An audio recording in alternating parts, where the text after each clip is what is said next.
Well, I'm delighted to welcome my good friend, my co-mastermind participant when I met you 4 years ago, Rebeccah Silence. Rebeccah has been recognized as the top emotional healing and relationship coach of 2022 by RedX magazine. As a survivor of a childhood full of trauma and later on in life, stage 3 cancer that was diagnosed when she was pregnant, I could just tell you that Rebeccah is a force of nature. I love you to death. All of which what you do is going to be in the show notes. So I just want to welcome you. I know you're an author of Coming Back to Life, your book, and I've been on your show briefly a couple of years ago. Anyway, without much ado, here is Rebeccah. Welcome, Rebeccah. Well, hello, Raju, and thanks for having me. I am ready for a bold, conscious conversation with you, sir. Yes.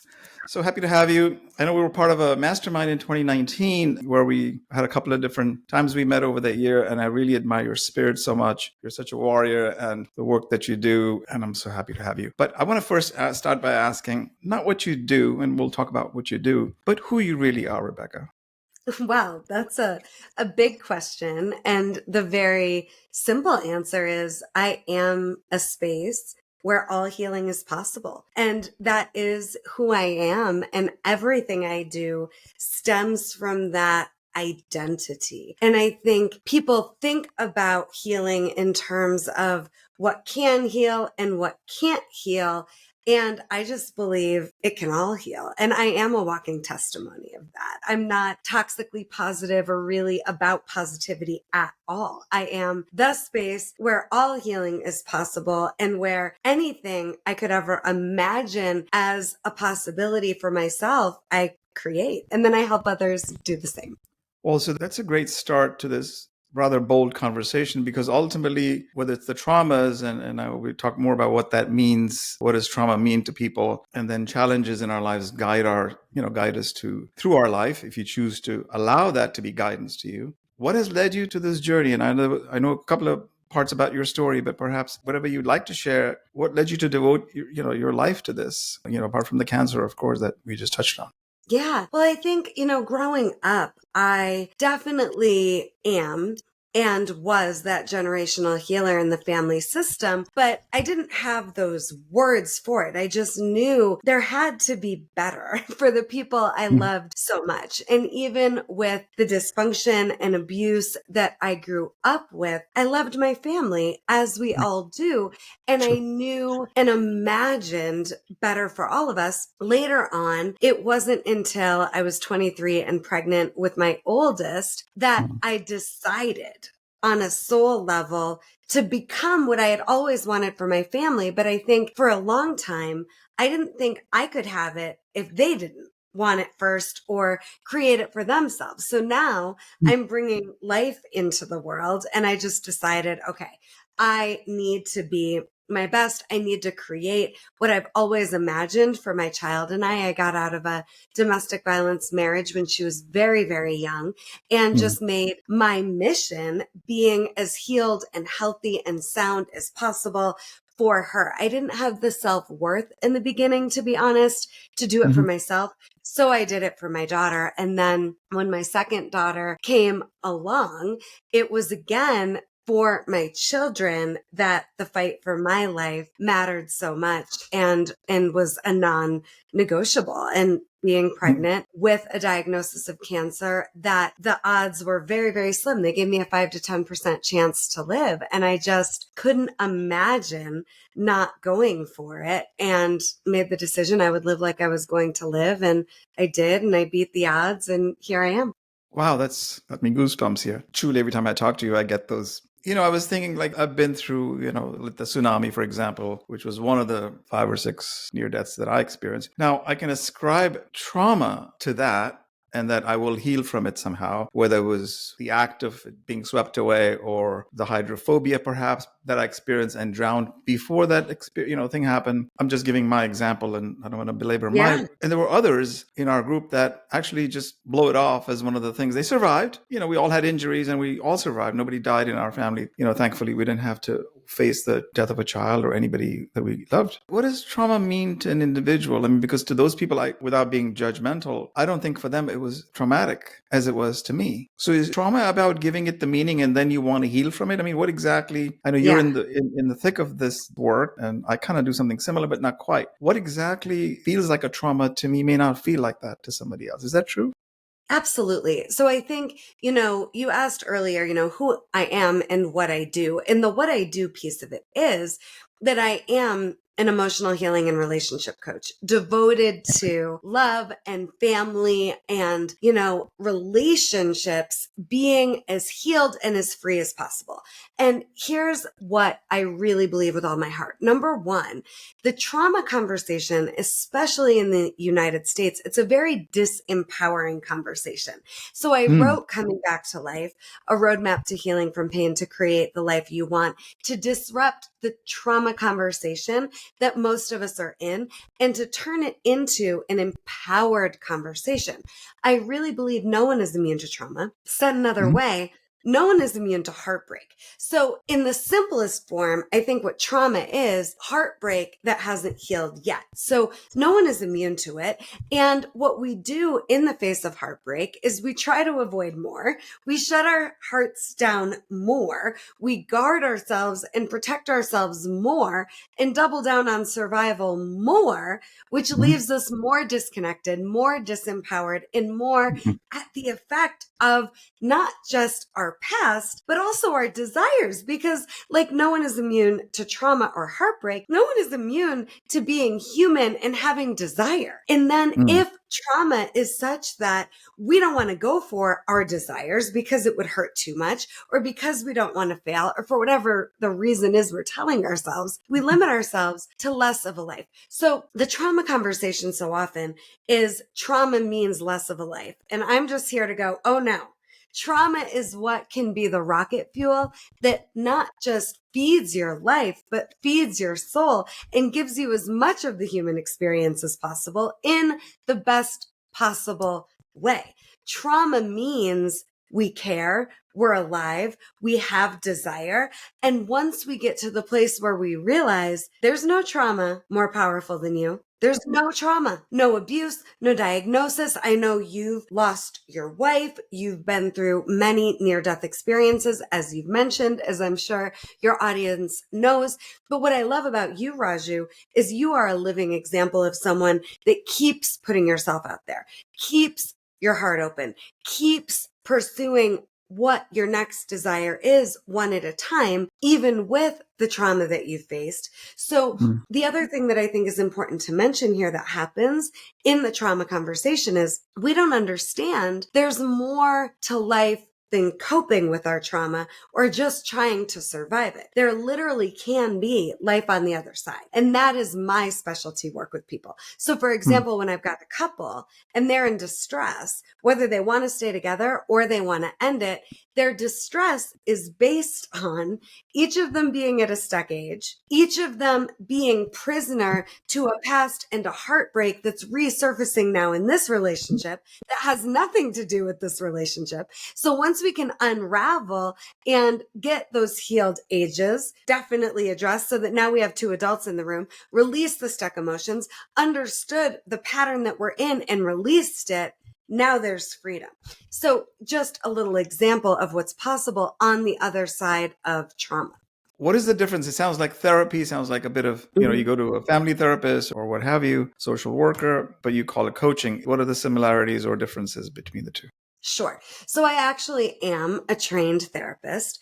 Mm, And the reason I call myself a coach these days is because there is so much more to it than what I learned in my therapy degrees and certifications. Now, mhm, I'm not knocking therapy. There are wonderful, life-changing therapists out there. But I think the biggest difference between what I do and the traditional therapy model is I am getting to the root issue fast.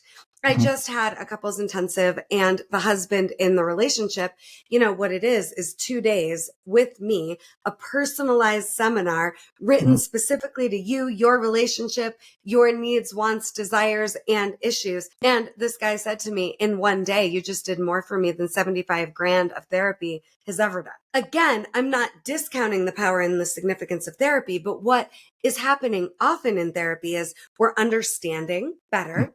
Sure. Super important. And we're learning how to manage and cope. But if you want more than understanding and managing and coping, and you want to blow out the patterns, and you want to get to the root issues, and you want to take on, as the generational healer in your family system, navigating in a way that you get beyond what these generational patterns that you inherited are, I'm definitely the place to go, the person to guide you as the specialist that understands human behavior, family dynamics, and trauma in a way where we help you get to the root issue, not just the symptoms. And I am not here to diagnose you, even though I'm trained in that. And I'm not discounting diagnoses or the traditional medical model. But the diagnosis isn't who you are. It's a way to try to explain symptoms. Right. For example, anxiety, I see as a symptom, not a diagnosis. Same with depression. Right. Same with any mental illness. We're managing and coping the way we learned. And then there's so much more available to us. But there isn't a lot of support to help us go beyond, again, just that understanding or the managing or the coping. So there could be people that, you could do both together as well, right? To have the therapy. Oh, yeah. And I use also, all the tools in my toolbox. Yes. And I'm also a music therapist. That was my original diagnosis. And my first job was at the state psychiatric hospital in Colorado. And that's where I just decided, you know what? I'm going to become an expert in human behavior, because there is so much more for these people than what they believe is possible for them based on their circumstances, their environment, their coping skills, and their understanding. And so that's where I say I am the space that all healing is possible. We can get to the point where the issues are just not an issue anymore. The present doesn't have to just be the past reactivated again with different characters in different costumes. We're fighting with ghosts every day without meaning to be and without realizing it. And there's so much more available. All right, guys, if you're still here listening and watching, just get rid of the drama about the trauma in this case, because trauma is your fuel, a rocket fuel. I love that statement. So processing versus healing. I guess there's a process of healing. Let's talk about what does healing mean? And so that it's feeling free, part of it, what you just described, and how you do it. So I'm going to ask you two parts. One is, so you mentioned you worked with a couple recently, or a man. Is there someone specifically or a type that you work with? And then what is the process of this healing? Who I work with today, the difference makers, the leaders that care about being their best for humanity. And they want specifically a more healed, healthy, and more fulfilling experience of love, relationship, and family than what they had growing up, or even what they have now. So healing means alignment. We know healing is needed if there's any type of hurt. Hurt means it's time to heal. It doesn't mean you're wrong. It doesn't mean you're bad. It doesn't mean life is wrong or bad. Hurt just means this isn't good enough for me, the experience of life I'm having. So what I really want for everyone is the quality of life that they imagine for themselves. I want people to know how to love and trust themselves, even when the circumstances they find themselves in are not ideal, are not their preference, aren't fun, aren't feeling good. What I know for sure is I can be the best of me. I can be my best, and I can make the best of every moment in front of me, committed to who I want to be and how I want to feel without needing the situation to be different. Now, you mentioned this word drama.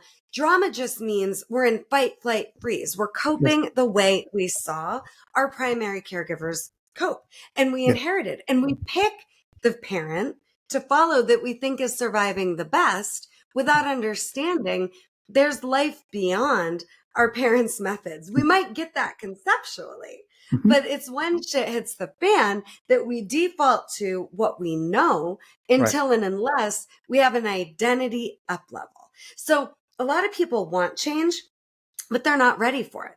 A lot of people want to be free of all that stuff in Pandora's box, but they're afraid if they address it, they're going to lose something or they're going to make things worse. And I'm just here to say, oh no, we want to make sure we understand every wound, every trigger, every place where you guard yourself, protect yourself, and go into survival so that you can truly be liberated and free. And you're the only one that can give that to yourself. I'm the guide.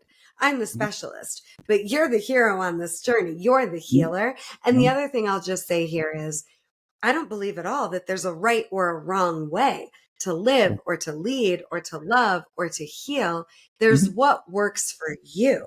So this is another big part of the work I do is I help people access their truth. What's right for them.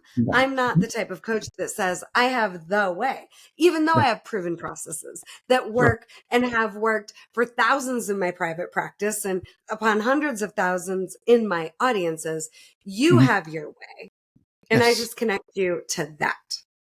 Well, it's beautifully said, because I was just thinking that, hey, it's like when you were a kid, or even now, if you get injured or you fall, you have to heal from it. You can't just let it go because either there's emergency medicine of some sort to do something for you. That's a standard practice, if you will. But it's the individual who is going to either heal quickly or some are going to take a while, no matter how much medicine you put on it or injections you take, because your body is your body. Similarly, your heart and your way of dealing with trauma is going to be different than somebody else's. So you're saying, Rebeccah, that you're just focusing on that individual in their particular circumstance and how they will heal given your processes.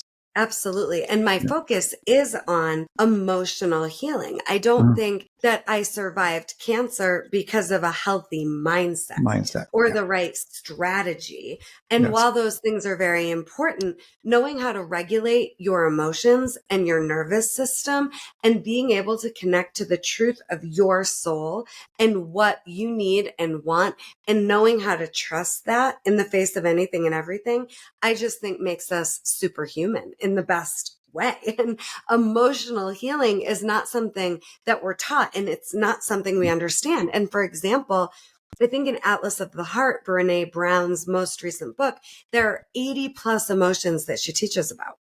I teach there's a huge difference between our feelings about what's going on externally and the emotions that we need to feel. And I only teach 5 emotions. That's it. Because they're the 5 emotions that are natural and human and that we're all born with. Anything other than anger, fear, grief, joy, or excitement, it's learned. These are the 5 you just mentioned? These 5 core healthy human emotions: anger, fear, grief, joy, and excitement. Interesting. Those are the first 3 are also considered core. They're core. They're natural. They're human. They're normal. And when we're born, we cry when we need to cry without questioning ourselves. We have fear. We get startled. We don't question ourselves. We move through it fast. Anger, we're not taking it out on anyone. We just have this emotion. We feel it. And once we are able to experience and express without being threatened, anger, fear, and grief, we get way more joy, way more excitement. And I'm teaching people how to have joy and excitement as the default because none of their emotions threaten them. Beautiful. Man, there you go. Hey guys, this is a great takeaway right here. So I'm bringing guests these days who are really representative of who they are as far as being bold, okay, and certainly conscious. I'm calling this the bold chat with an entrepreneur, like Rebeccah here. So I was going to ask you, when you were saying about the emotion piece, men in this country in particular, I'm not saying it's not true of other countries, run away from, this is woo-woo, and this is like, I'm not getting into this, as if they don't have trauma and they don't have anything to heal. Heal sounds such a feminine energy. Can you talk to that a little bit? Oh my gosh, I adore working with men. Men are just as sensitive as women. Men are just as emotional. Men want to be seen and experienced at the deepest levels as much as women do, in my experience. Now, I'm obviously not a man, so I can't say that I know what it's like, but I can tell you, after coaching hundreds of couples, when the men get to me and I am helping validate how difficult it must be. And I'll say this to, not just heterosexual couples, but even same-sex couples. I can't imagine what it's like to be a man in the American culture. We want you sensitive, but we also want you strong. Don't be too sensitive. Yes. Right. But oh my goodness, what if we all respected and embraced that men are sensitive too and emotional too and have every right to express their emotions, their needs, their wants, their vulnerabilities as much as women, right? We all are emotional. And, there isn't always action to take, but there's always an emotion to feel more into and to process and to express. And when we are able to unapologetically and fearlessly connect to our emotion, regardless of gender, regardless of any external details, we're free, and we all deserve to get free. And people ultimately come to me because they want more intimacy. They want a deeper experience of connection, and not just sex and physical intimacy, but emotional intimacy. So these 5 core apply to men as well, clearly. You overlay that with the masculine, feminine energies that exist within all of us. Yeah. Here's something to blow your mind for a second. Okay. We confuse, for example, victim consciousness with grief. Sure. Someone who's in a victim consciousness, and we talked about drama earlier, fight, flight, freeze, victim, persecutor, rescuer. Victim just means I don't think I'm capable, and I'm more comfortable with grief than I am with anger. And anytime we're in a victim consciousness, the emotion that needs to be expressed is anger, but it looks like grief. So for example, I know when I'm in a victim set of tears versus just healthy grieving, because when I'm crying victim tears, my eyes get all puffy. I look beat up. When I'm crying grieving tears, I look so much younger. I'm 42. People never believe me that I'm actually in my 40s. I attribute my fountain of youth medicine to my ability to feel through my emotions without that drama story trying to protect me. The persecutor energy, that fight energy, they're comfortable with anger, the emotion we need to express more than anything when we're wanting to fight because it's more comfortable, is actually grief. And there's a big difference between that persecutor energy because I'm looking for something to blame my emotions on, and just understanding anger doesn't hurt anyone. I thought because there was so much violence in my childhood that violence and anger were the same thing. No, violence is avoidance too. Actually feeling the grief that I need to feel and move through and express that has nothing to do with right here, right now, everything to do with my past and where I got stuck that I haven't healed yet. And then with that flight rescuer energy, I would just rather distract myself focusing on saving you than being with my own fear and my own uncomfortability, because I wish someone would have rescued me. So now I'm going to rescue. Just a little masterclass moment for you on what's really going on with fight, flight, freeze. What's really going on with victim, persecutor, rescuer. And if and when we'll be with and meet ourselves and our emotions where they are unapologetically, then that's intimacy. Intimacy means my heart is open and I am vulnerably willing to meet myself at my truth and express my truth without needing anything outside of me to be different than it is for me to be okay. And once I don't need anything different for me to be okay, that's the miracle. And the miracle isn't now all this changed. It's I showed up. All right. That's so powerful. Breakthrough moment. Hopefully, guys, you're getting that too.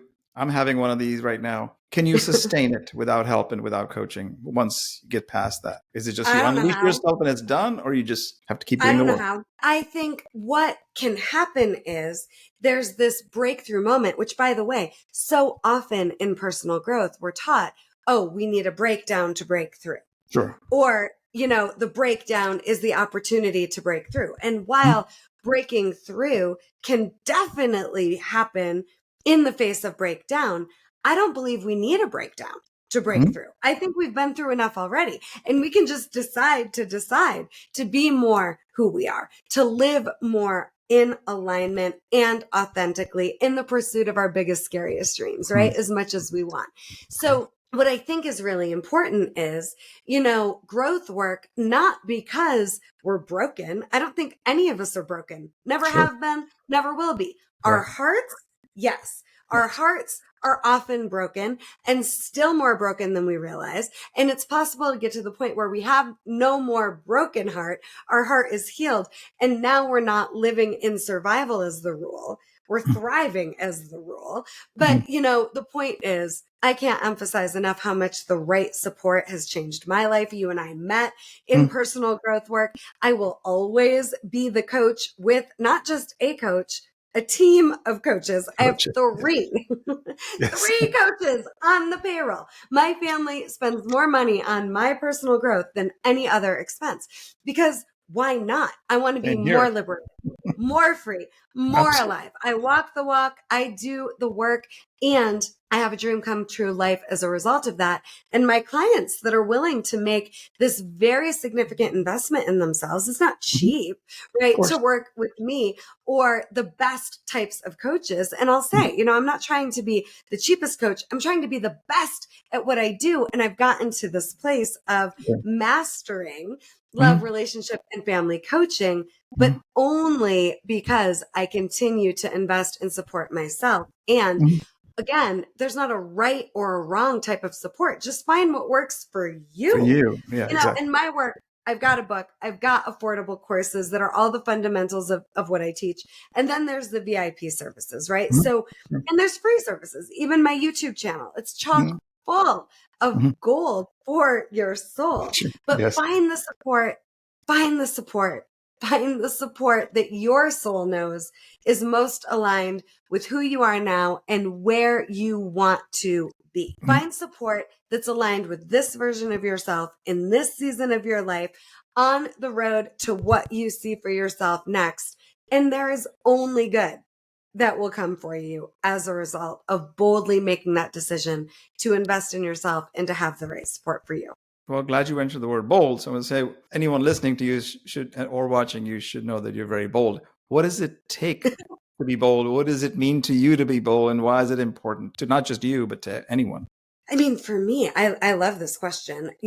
Being bold is just being fully alive. When I'm not bold, I'm cheating myself out of living into the moment as the most me I can possibly be. And to me, being bold means making commitment before I have any guarantee, without any guarantee. I was told, for example, while I'm pregnant with cancer, that I had a 5% chance to live. Right. I boldly decided to live like I was going to live, not to live like I might die. And I knew this is bigger than me. There was ever a God's business moment. It wasn't up to me whether or not I lived or died, but it was up to me to pursue my life fully and to live like I was going to live at my best, even in the moments where the best I had was just to keep breathing.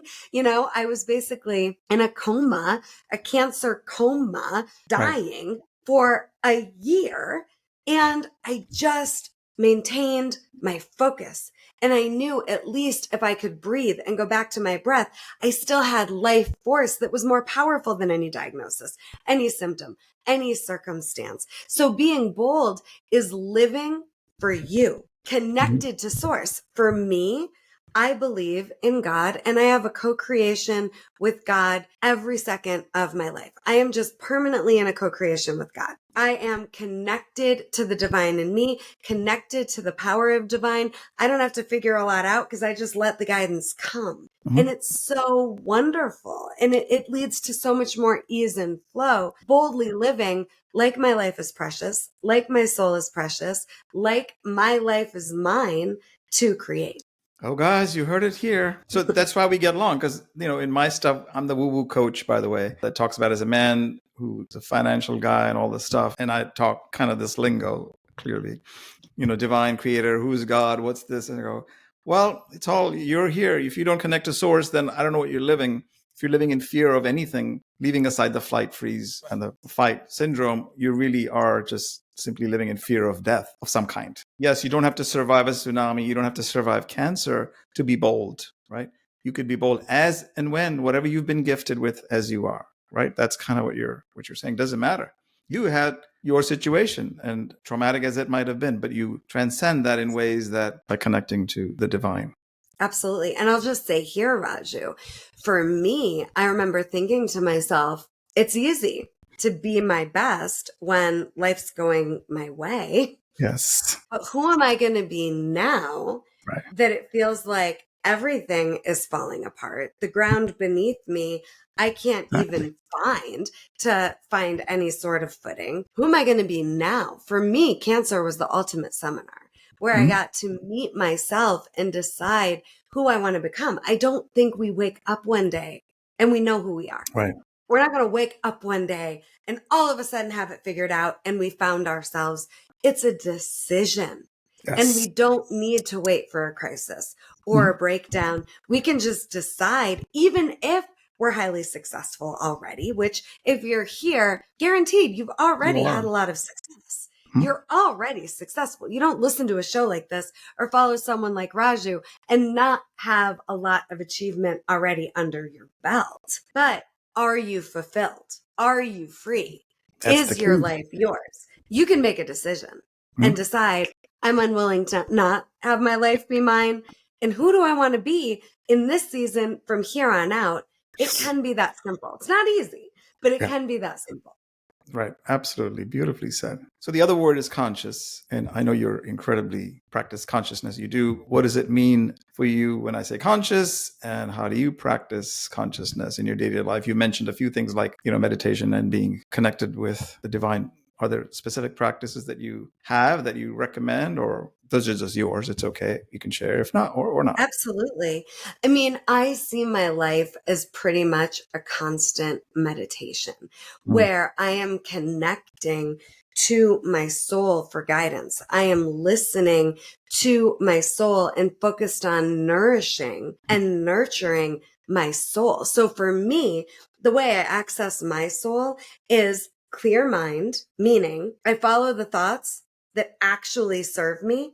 Anything else, I just think about as God's business. It's just a thought. I don't have to give it power. So I know how to turn the volume up on any thoughts that serve me and my vision and my intention and the direction I'm going in as this version of me. I keep my body very, very, very, very, very, very clear.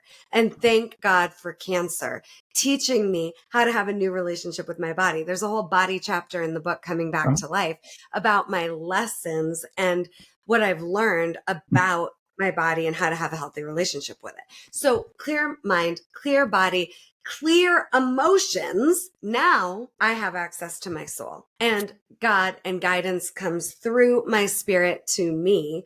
And it's just all a co-creation. So sure, I have morning routines. I have evening routines. My lifestyle, every part of my life is built around the lifestyle I want. And again, my lifestyle, meaning what nurtures and nourishes my soul. I live how I want. I am 100% of the time doing what I want, how I want to do it. I am not saying there aren't moments that, for example, the cancer checkups every 3 months. Is that my, oh boy, yay, I get to go see Dr. Robinson and get my tests and, be a guinea pig and, be under the microscope. I'm not saying that's my preference, but I powerfully choose it. So every moment I'm in, everything I'm doing, I'm powerfully choosing it, and it's what I want, and I'm behind it. Period. End of story. That is my process that has served me so well. And for any of you that want more quality of life, want a lifestyle upgrade, just know you getting behind that you have the power to reinvent yourself, your life, how you structure your days and weeks and months. You've got it available to you. And again, with the right support, sky's the limit. Absolutely. The support is the key, and somebody holding you accountable with love. I think it's about the support being a space where you get to hold yourself accountable, right? Like other people, I don't think can actually hold us accountable, but it's knowing I've got this call. It's knowing I've already said, here's who I would be this week. Here's what I would create. And having that follow-up conversation to be able to check in not judge yourself or to beat yourself up, but it's almost like so that the plane doesn't get too far off course, right? With the right support, we can course correct really quick. So in the last few minutes, I was going to ask you, I'm going to combine two questions into one. Greatest leadership lessons. You've touched on a few for those listening, particularly guys who are entrepreneurs and others, or C-level folks feeling like wobbly midlife. Where am I going? Where's my purpose? One or two greatest leadership lessons that you've learned thus far. And then what advice would you give them to say, okay, in these weird times that we're in, they're always weird times, but let's say that they are weirder for some. What would you say to them? I think the number one leadership lesson I would love to offer here to the audience is the lesson that you've done enough already. So from this point forward, what if life is no longer about doing more, but now it's about really paying attention to who you're being? The best leaders are focused on who they're being for others, in my opinion. And not who I think I should be, but being all of who I am with an open heart. I think it's just the best gift I can ever give to humanity, because the more I am being me without worrying about what do I have to do or doing more, the less I actually have to do. And the more of a space I can be to hear you, to value you, to listen to you, because from a priority of who I'm being, I've already been that for myself. There's not more to do. There's more of you to be. And the more of you that you're being, the more you're rewarded, the more of service you're capable of being. Right. And again, just the more of the good there is to receive. Well, this is totally congruent and aligned with what it is that I think we ought to be doing in life. It's not about the stage of life necessarily, but there are stages. When you achieved a lot and you climbed all these ladders and you go, well, where else is the next ladder to climb, or what now, right? So leadership is a lonely journey often for those that are founders and entrepreneurs and establishing new businesses. Yes. So I think it's connecting with your soul and the heart. And I think And leadership is only lonely, I think, when you're disconnected from the truth of who you are, when you're out of alignment. And I'll leave us with this. There's a big difference between who you had to be to survive your childhood and who you are now.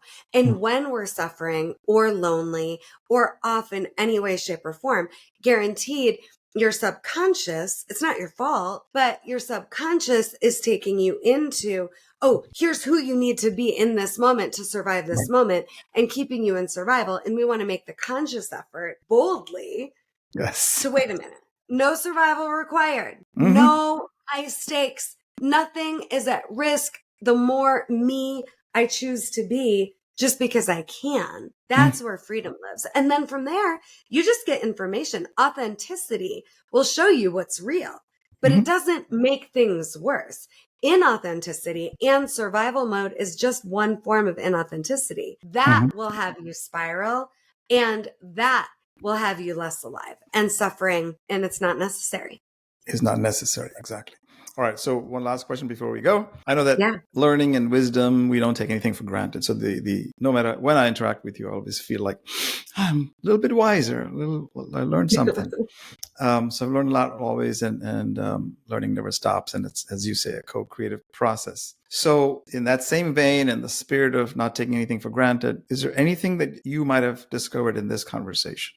In this conversation, I'm just reminded of how important it is to be compassionate. Everyone is highly sensitive. Everyone has been through so much. And the more sensitive we can be with ourselves, the more sensitive we can be with other people. And the more sensitive we are with other people, the more of a positive impact we're making on humanity. Well, guys, thank you so much, Rebeccah. I can keep going. I have so many questions on the things you talked about that I could just keep going. Maybe we save that for another conversation if you're open to coming back. Sure. And really, I always admire and I'm always amazed by the work you do, and just keep healing everybody that you touch. You're amazing. Thank you, Raju. Thank you so and much. You can find me at RebeccahSilence.com. There's a free trigger trauma release method masterclass where I can just start guiding you past any trigger into more possibility in real time the Right. second you press play.